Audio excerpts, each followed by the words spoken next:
So one of the reasons that I like to get to places really early is both so that I can kind of get a plan of attack.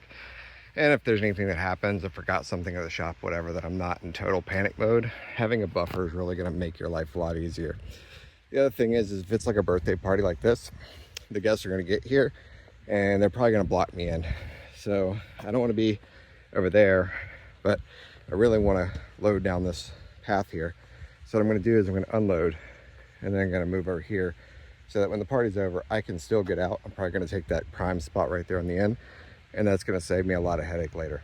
So this is the other reason that I always have a cart, because you never know how far you're going to have to go, and it's going to make you much more efficient in terms of load-in speed, but also it's going to make it so much easier for you to do this, because if you had to carry this all the way down and around the back of this house, trust me, you probably wouldn't be doing this very long. So a lot of people say it's really hard to put these up. It really isn't. What you need to do is put your foot on here, and then you grab and click it up and do that on each corner. But if you don't put your foot down on here, then it will never, ever work. Now this one has been stretched out. I will tell you the brand new ones are a little bit harder to do, but as long as you push down on the bottom there and grab it with both hands, usually it will go up. All right, so here's our setup for today. We're in a backyard, nice big backyard. Nice house, of course. And using the HD stacker today, I have the tent out because the sun is pretty much overhead and it's very hot. So instead of doing the umbrella today, I had space and patience for the 5x5. So I have the 5x5 here. Everything's pretty much set up. Probably won't use this, but this was basically a backup in case my Bluetooth sync between the two speakers wasn't working very well.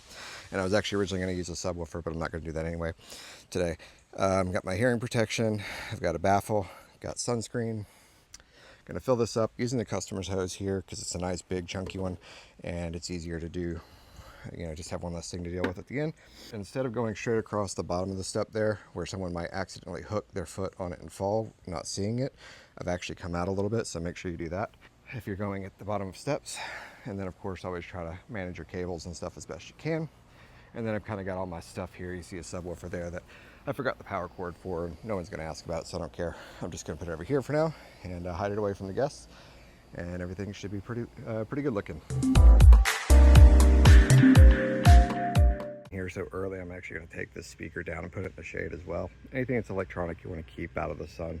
I know it sounds obvious, but you'll forget about it. So it's a thing to make sure you keep in mind, because even these speakers, even though they're designed to be outside, they don't love being super hot. So try to keep them as cool as possible for as long as possible. This one over here is actually in the shade of the tent for the most part, but I'm going to move it too.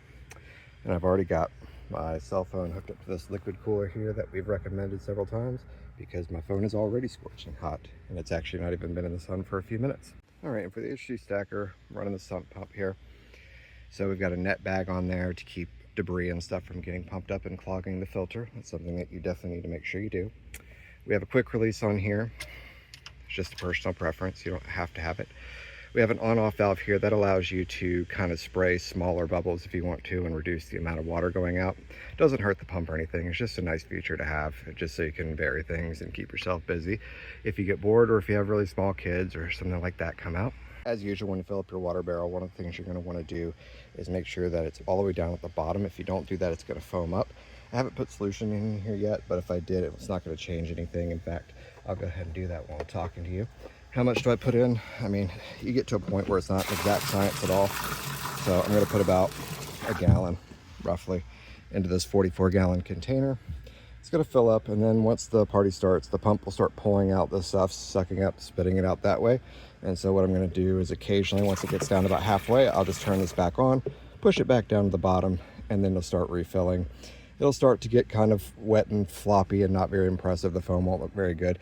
And so I'll add a few more splashes, and that will bring the concentration back up, and it'll keep the party going. All right, so in final operation mode, this is kind of what it looks like. I do have a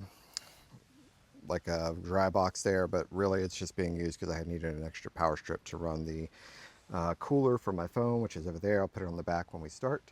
In here, there's nothing special, just a bunch of junk really, but there is a power strip on the side that's zip tied on there. We used to use this a lot. So the phone party will be right here. Using the stacker, using the 5x5 because the sun is pretty much directly overhead today, so it's going to give me a lot of good shade. It's very, very hot. I'm already very, very sweaty. So they were very kind and actually brought out a cooler so I didn't have to bring mine down. And hey, they even hooked me up with some nice waters. So this is what it looks like behind. Nothing too terribly complicated. So we'll turn it on.